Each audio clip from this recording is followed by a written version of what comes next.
Hello viewers, সবাই কেমন আছেন? আশা করি আপনি সবাই অনেক ভালো আছেন। তো আজকে আসলাম নতুন ভিডিও নিয়ে।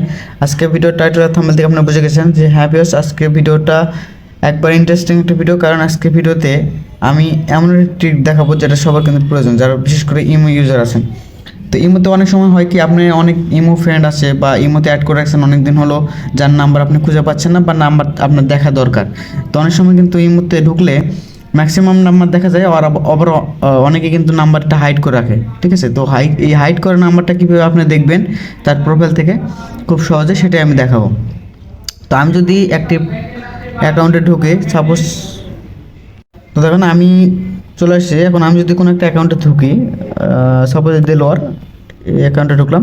এখানে আসার পরে যদি আমি আর প্রোফাইলে যাই, তো প্রোফাইলে দেখেন এখানে কিন্তু কোনো নাম্বার শো করতেছে না। ঠিক আছে, তো এখানে কিন্তু অলরেডি মানে নাম্বার দেখানোর কথা ছিল, এটা হাইড করা আছে। তো এই হাইড করা নাম্বারটা আমি এখানে কীভাবে শো করবো বা কীভাবে দেখবো বা কীভাবে বের করে নেব, সেটাই আমি দেখাবো। ঠিক আছে, তো আরও একটা অ্যাকাউন্ট দেখাই যাদের নাম্বার দেখা যায়। এরকম আমি একটা অ্যাকাউন্ট দেখাচ্ছি। সাপোজ এটা গেলাম, দেন এখানে প্রেস করলে এই যে দেখেন এখানে কিন্তু দেখাচ্ছে যে ফোন নাম্বার। ঠিক আছে, তো এইভাবে কিন্তু দেখানোর কথা ছিল, তো এটা দেখাচ্ছে না। তো তার জন্য কি করব, প্রথমে আমি অ্যাকাউন্টে চলে যাচ্ছি। অ্যাকাউন্টে আসার পরে এই যে উপরে যে থ্রি ডট মেনু দেখতে পাচ্ছেন, এখানে জাস্ট ট্যাপ করবেন। থ্রি ডটে ট্যাপ করলাম। থ্রি ডটে ট্যাপ করার পরে নিচে আসার পরে এই যে এখানে একটা অপশন আছে ডিলিট চ্যাট। এখানে আরেকটা কথা বলে রাখি, সেটা হলো গুরুত্বপূর্ণ কথা।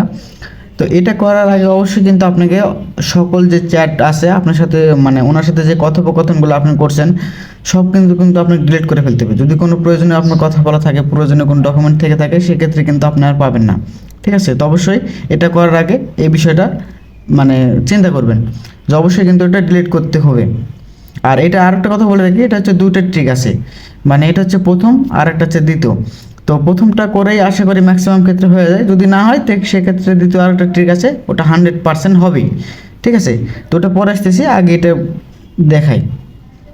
তো এটা আমি এখন চ্যাটটা ডিলিট করতেছি। তো চ্যাটে ক্লিক করলাম, এখান থেকে ডিলিট। তো ডিলিট করার পরে দেখেন আমি কিন্তু চলে আসছে, ওখানে আমার নতুন করে হাই দেওয়ার কথা বলতেছে। তো এখন যদি আমি প্রোফাইলে যাই, প্রোফাইলে ক্লিক করি, তো দেখেন এখানে কিন্তু আসেনি। ঠিক আছে, এখানে আসেনি। তো তার জন্য দ্বিতীয় যে ট্রিক্সটা, সেটা কি, সেটা হলো প্রথমে আমি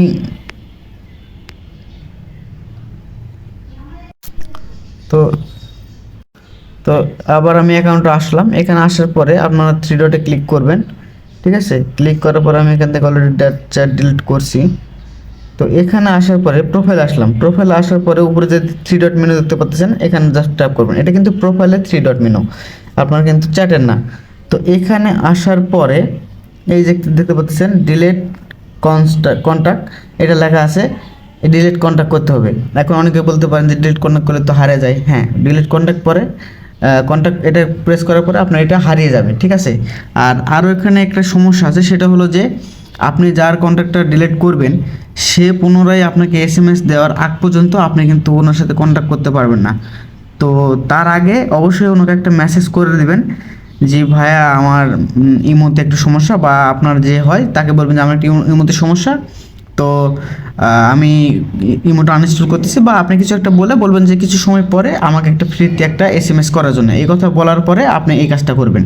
সেক্ষেত্রে হবে কি, আপনার যখন নতুন করে সে এসএমএস দিবে, তারপরে কিন্তু আপনার এই কাজটা হয়ে যাবে, 100% কাজ হবে, 100%। ঠিক আছে, আমি এটা দেখছি করে। তো আমি এখন এখানে প্রেস করতেছি ডিলিট কনভারসেশন, এখান থেকে ইয়েস। তো এটা কিন্তু অলরেডি ডিলিট হয়ে গেল। তো ও যখন নতুন মেসেজ করবে আমাকে, মানে প্রথম মেসেজ করবে হাই হ্যালো যেটাই পাঠাক না কেন, ফার্স্ট এসএমএস করার পরে কিন্তু আমি তখন ওর প্রোফাইলে ঢোকার পরে আমি তার অ্যাকাউন্ট নাম্বারটা দেখতে পাবো। ঠিক আছে, তো এই ছিল ভিডিওটা কেমন লাগলো অবশ্যই কমেন্টে জানাবেন। আর ভিডিও যদি ভালো লেগে থাকে, হেল্পফুল মনে হয়, তাহলে একটি লাইক করে চ্যানেলটি সাবস্ক্রাইব করে দেবেন। ধন্যবাদ, আর দেখা হবে নেক্সট কোনো ভিডিওতে। ততক্ষণ ভালো থাকবেন।